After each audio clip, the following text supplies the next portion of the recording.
আমাদের জীবনে যখনই কোনো সমস্যা আসে তখন ভয়ভীত হওয়ার কোনো দরকার নেই, কারণ এই প্রকৃতি, এই ঈশ্বর এই সমস্যার সমাধান তথা এর চাবি আগে থেকেই নির্মাণ করে রেখে দিয়েছেন। শুধু দরকার হলো সেই সমস্যার ঊর্ধ্বে উঠে সেই সমাধান খুঁজে বের করা। মানুষ অনেক সময় সমস্যা দেখে ভীত হয়ে পড়েন, চিন্তিত হয়ে পড়েন, নিজের বিবেক হারিয়ে ফেলেন। আপনার শুধু এই মনকে শান্ত করা প্রয়োজন। এই শান্ত মনের সাথে এই সমস্যার নিবারণ খুঁজে নিতে হবে। তাই সমস্যা যতই তীব্র হোক না কেন, ভয় পাওয়ার কোনো প্রয়োজন নেই। পরম শান্ত মনে সমাধান খুঁজে বের করুন। আসুন আমার সাথে ভালোবেসে বলুন, রাধা রাধা। মানুষ বড়ই বিচিত্র প্রাণী। অধিক থেকে অধিকতর ধন লাভ করার চেষ্টায় নিজের শরীরকে নষ্ট করে ফেলেন, নিজের শক্তি হারিয়ে ফেলেন, নিজের সামর্থ্য হারিয়ে ফেলেন। আর যে ধন লাভ করেন সেটা কোথায় যায়? সেই শক্তি, সেই সামর্থ্যকে আবার ফিরে পাওয়ার জন্য। আর কিছু মানুষ জীবন এমনভাবে যাপন করেন যেন তা কখনোই শেষ হবে না, কিন্তু শেষ তো সবারই হবে। আর যখনই শেষটা কাছে চলে আসে তখন মানুষ এটা বুঝতে পারেন যে সে জীবনকে উপভোগ করেননি। তার কারণটা কি? লালসা। এই লালসা জন্ম দেয় লোভকে, আর এই লোভ জন্ম দেয় আপনারই বিনাশকে। সেই জন্য আজ আপনার কাছে যা কিছু আছে, যেমনটা আছে তার সাথে জীবন যাপন করুন, পূর্ণরূপে যাপন করুন। আপনার কাছে যতই ধন, শক্তি, মান থাকুক, তা সবার মধ্যে ভাগ করতে শিখুন। ভাগ করলে ভালোবাসা বাড়ে, আর এই ভালোবাসা দ্বারা জীবন আরো সুখময় হয়ে ওঠে। তাহলে আসুন আর আমার সাথে ভালোবেসে বলুন, রাধা রাধা। মানুষ সত্যের সাথে অবগত হবার জন্য ব্যাকুল হয়ে থাকে, চিরকাল চেষ্টা করতে থাকে। জন্ম থেকেই তার মনে এই ইচ্ছে জাগ্রত হয় সত্যিটা কি সেটা জানতে। এবার এই ইচ্ছে, এটা পূর্ণ কিভাবে করা যেতে পারে? কারণ মনে হয় যে জ্ঞান অর্জন করলেই এই ইচ্ছে পূর্ণ হতে পারে। তাই কেউ কেউ জ্ঞানের পেছনে ছুটতে থাকেন। কেউ এটা ভাবেন যে এই ইচ্ছে পূর্ণ করা যেতে পারে ধন আর শক্তির দ্বারা, তাই তারা ধন আর শক্তি প্রাপ্ত করতে চান। কেউ আবার ভাবেন যে অন্তরের মন্থন দ্বারা এটা সম্ভব হতে পারে। এবার এটাও সত্যি যে মন্থন করলে অমৃত লাভও সম্ভব হতে পারে, কিন্তু তার জন্য এই মন্থন করার জন্য একটা উচিত দিকে অগ্রসর হওয়া প্রয়োজনীয়। উচিত সংযমের দ্বারা সামনে এগোতে হবে, আর কোনো আশা না করে সামনে এগিয়ে যেতে হবে, তবেই এটা সম্ভব হতে পারে। একটা বাদ্যযন্ত্রের কথা ভেবে দেখা যাক। তার থেকে সুর তখনই নির্গত হয় যখন তার তারগুলি ঠিক করে বাঁধা হয়। যদি বেশি বেঁধে ফেলা হয় তাহলে তার ছিঁড়ে যেতে পারে, আর যদি ঢিলে থেকে যায় তাহলে তার থেকে উচিত সুর নির্গত হবে না। একটা অত্যন্ত গুরুত্বপূর্ণ কথা মনে রাখবেন, সত্যকে লাভ করার প্রাথমিক আধার হল অনুশাসন। জীবনে এই অনুশাসন আনুন, সত্য আপনা আপনি আপনার কাছে চলে আসবে, আর এই মন প্রসন্ন হয়ে বলবে, রাধা রাধা।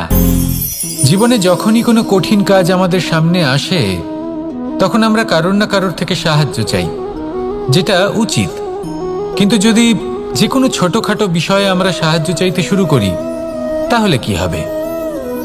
তাহলে আমরা নিজেদের সামর্থ্য, নিজেদের যোগ্যতাকে কখনো বাড়তেই দেব না, না আমাদের শক্তি কখনো বাড়বে। কারণ এটা আমাদের অভ্যেস হয়ে যাবে।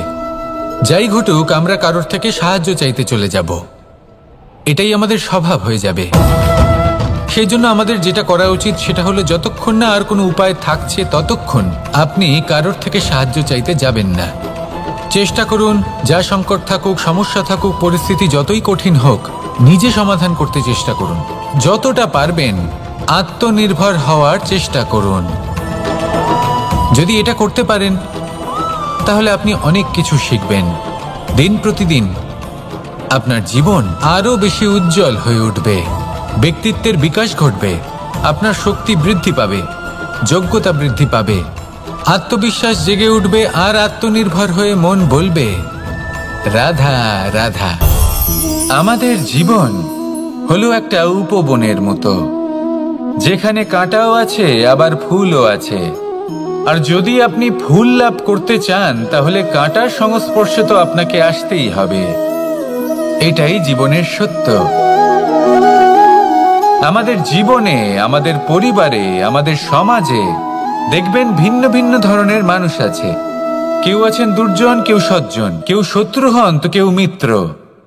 যদি আপনি দুর্জনদের কাছে যান তাহলে শুধুই কষ্ট পাবেন, যদি আপনি শত্রুর কাছে যান তাহলে ঝামেলায় জড়িয়ে পড়বেন। তার চেয়ে ভালো আপনি সজ্জনদের কাছে যান, আনন্দ এবং জ্ঞান লাভ করবেন। নিজের মিত্রদের কাছে যান, আপনি সাহস লাভ করবেন। আরও একটা কথা বলি, এই জীবন এত বড়ও নয় যে আপনি প্রত্যেক সমস্যায় প্রত্যেক মানুষের সাথে ঝামেলায় জড়াবেন। শুধু যার সাথে আপনার মনের মিল হবে তাকে প্রণাম করুন, আর যার সাথে মনের মিল হবে না তাকে দূর থেকে প্রণাম করুন। কিন্তু মনের মধ্যে থেকে প্রেমের বোধ কোথাও যেতে দেবেন না, কারণ এই ভালোবাসাই শেষ মুহূর্তে আপনার উচিত পথ প্রদর্শন করবে। তাই এই ভালোবাসাকে মনে জাগ্রত রাখুন, আর এই ভালোবাসার সাথেই বলুন রাধা রাধা। কোনো এক সময়ের কথা, একজন জেলের একটা ছোট্ট পুত্র ছিল। সে ভাবল যে আমি আমার বাবার মতোই মাছ ধরব। তখন সে একটা লাঠি নিল, তাতে দড়ি বাঁধল, আর সেই দড়ির মুখে যে কাঁটা বিঁধে থাকে তাতে চারা ঝুলিয়ে জলে ফেলল আর বসে থাকলো। কিছু সময় পরে জলে একটি তরঙ্গ দেখা গেল। ও বুঝতে পারল খুব বড় একটা মাছ ফাঁদে পড়েছে। ও বল প্রয়োগ করলো, সেটা টানার চেষ্টা করলো। মাছও বল প্রয়োগ করলো, আর শেষে যেটা হলো সেই দড়ি ছিঁড়ে গেল আর মাছ বেঁচে পালিয়ে গেল। দেখুন, ও অনেক চেষ্টা করলো কিন্তু অসফল হলো। কখনো অধিক বল প্রয়োগ করলো, আবার কখনো কম বল, কিন্তু কিছুতেই সফল হলো না। ও পঞ্চমবার প্রচেষ্টা করলো, না বেশি বল প্রয়োগ করলো না কম, ততটাই বল প্রয়োগ করলো যতটা পর্যাপ্ত, ঠিক ততটাই বল যতটা বল সেই মাছ প্রয়োগ করলো। আর শেষ পর্যন্ত জীবনে প্রথমবার ও মাছ ধরতে সফল হলো। এবার এই কথার সারমর্ম কি? ভারসাম্য। এটাই হলো জীবনের সবথেকে বড় নিয়ম। আমাদের সবার জীবনে সমস্যা রয়েছে, কখনো মন দিয়ে ভেবে দেখবেন। জীবনে যদি কোনো ক্ষুদ্র সমস্যা বা ছোট সমস্যা থাকে আর সেটা সমাধান করার জন্য আপনি বেশি চেষ্টা করছেন, তাহলে তার দ্বারা সমাধান হয় না, বরং আরো বিপদ বেড়ে যায়। যখন কোনো বড় সমস্যা থাকে আর আপনি কম চেষ্টা করতে থাকেন, তখন সমাধান হয় না, তা চলতেই থাকে। শুধু এটাই হলো ব্যাপার। জীবনের সমস্ত সমস্যার একটা ভারসাম্য বজায় রাখা, যদি এটা আপনি শিখে ফেলতে পারেন, জীবনটা আপনার হাতের মুঠোয় থাকবে। আসুন আমার সাথে ভালোবেসে বলুন রাধা রাধা। মানুষের জীবনে স্বচ্ছতার একটা আলাদা গুরুত্ব আছে। যদি আপনি নিজেকে স্বচ্ছ রাখেন তাহলে আপনার নিজেরও ভালো লাগবে, সামনের ব্যক্তিরও ভালো লাগবে, একটা অন্যরকম প্রভাব পড়বে। কিন্তু একজন শ্রেষ্ঠ ব্যক্তি কিভাবে হয়ে ওঠা সম্ভব?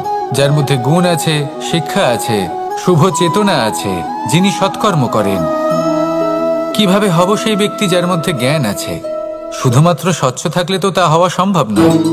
প্রথমে আপনাকে বুঝতে হবে যে মানুষের মধ্যে চারটি মূল তত্ত্ব আছে। প্রথম হলো তার শরীর, যার দ্বারা উনি যে কোনো কর্ম করে থাকেন। দ্বিতীয় তত্ত্ব হলো তার মন, যার দ্বারা কোনো কর্ম করার জন্য সে নিজেকে প্রেরণা দিতে থাকে। তৃতীয় তত্ত্ব হলো বুদ্ধি, যে কর্ম আমরা করতে চাই, যে লক্ষ্যে আমরা পৌঁছতে চাই, সেটা আমরা কিভাবে কোন পথে করব সেটা স্থির করা যায় বুদ্ধি দিয়ে। আর চতুর্থ তত্ত্ব হলো আত্মা। আত্মা হলো এমন এক তত্ত্ব যার কোনো সমাপ্তি নেই। আত্মা হলো অজয়, কিন্তু এরও শুদ্ধিকরণের প্রয়োজন হয়। এই চারটি তত্ত্বের শুদ্ধিকরণ করতে থাকুন, এতে নির্মল রাখুন, শুদ্ধ রাখুন। এবং এটা কিভাবে হবে?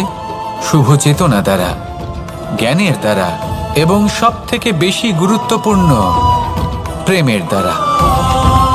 আসুন আমার সাথে ভালোবেসে বলুন রাধা রাধা।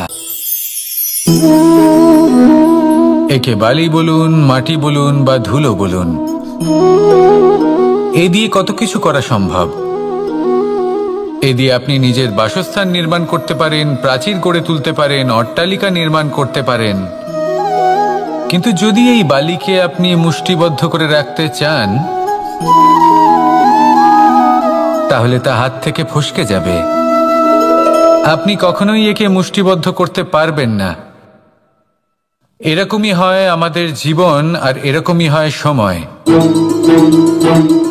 এই মুষ্টিবদ্ধ করা বালির মতো। সময়কে আমরা বাধা দিতে পারবো না, আটকেও রাখতে পারবো না। এ হলো প্রবাহমান। জন্ম থেকে মৃত্যু পর্যন্ত এই যে সময়, তা খুবই সীমিত। আর এই সময় আমরা যেটাই করি তার দ্বারাই আমাদের মূল্য নির্ধারিত হয়। আর এই সংসার থেকে চলে যাওয়ার পরেও এই সংসার এই সব কর্মের জন্যই আমাদের মনে রাখে। তাই যদি আপনি এটা ভাবেন যে আজ যে কর্ম করার ছিল আমি না হয় কাল করে নেব, কাল আমার লক্ষ্যে পৌঁছানোর কথা ছিল আমি পরশু পৌঁছব, না, এই সময় খুব মূল্যবান, একে নষ্ট করবেন না। এই সময়কে সদ্ব্যবহার করুন, মহান হবার পথে অগ্রসর হন। একে যদি মুষ্টিবদ্ধ করে রাখার চেষ্টা করেন, এই সময় থেমে থাকবে না। আসুন আমার সাথে ভালোবেসে বলুন, রাধা রাধা। আমরা চাই বা না চাই, আমরা সবসময় নয় কোনো না কোনো লক্ষ্যের দিকে এগিয়ে চলেছি বা কোনো না কোনো যুদ্ধ করেই চলেছি। যেমন যে যুদ্ধ মনের মধ্যে চলছে সেগুলো হলো অন্তর্মনের যুদ্ধ। যেমন পরিবার প্রতিপালনের যুদ্ধ, কর্তব্য পালনের যুদ্ধ, কোনো প্রিয়জনকে না হারানোর যুদ্ধ। এসব যুদ্ধ মনের মধ্যে চলে এবং সেদিক থেকে দেখতে গেলে আমরা হলাম এই সংসারের সব থেকে বড় যোদ্ধা, তাই না? কিন্তু এই সব যুদ্ধে যদি আপনি জয়ী হতে চান তাহলে তিনটি বিষয় আপনাকে মাথায় রাখতে হবে। প্রথম হলো, সেই ব্যক্তি যিনি এই যুদ্ধে পরাজিত হয়েছেন তাকে নিজের থেকে দূরে করে দেবেন না, বরং আপনি তার কাছে যান, তার সাথে কথা বলুন, কথাবার্তা চালান, আলোচনা করুন, তার থেকে পরামর্শ নিন এবং বুঝতে চেষ্টা করুন উনি কি ভুল করেছিলেন এবং সেই ভুল নিজের জীবনে করবেন না। দ্বিতীয়, সেই ব্যক্তি যিনি এই যুদ্ধে জয়লাভ করেছেন তার অভিজ্ঞতা থেকে শিখুন। তিনি কি কি পদক্ষেপ নিয়েছেন, কিভাবে তিনি প্রারব্ধের গতিপথ বদলে দিয়েছেন, কোথায় বুদ্ধি প্রয়োগ করেছেন আর কোথায় বল প্রয়োগ করেছেন, এই সব কিছু তার থেকে শিখুন। এবং তৃতীয়, আপনার নিজের বিবেক, তার কোনটা উচিত বোধ হচ্ছে কোনটা অনুচিত বোধ হচ্ছে সেটা বুঝে নিন। যদি এই তিনটি বিষয় আপনি বুঝতে পারেন তাহলে ধরে নিন যে আপনি সাফল্যের পথে অগ্রসর হয়ে চলেছেন। আসুন আমার সাথে ভালোবেসে বলুন, রাধা রাধা।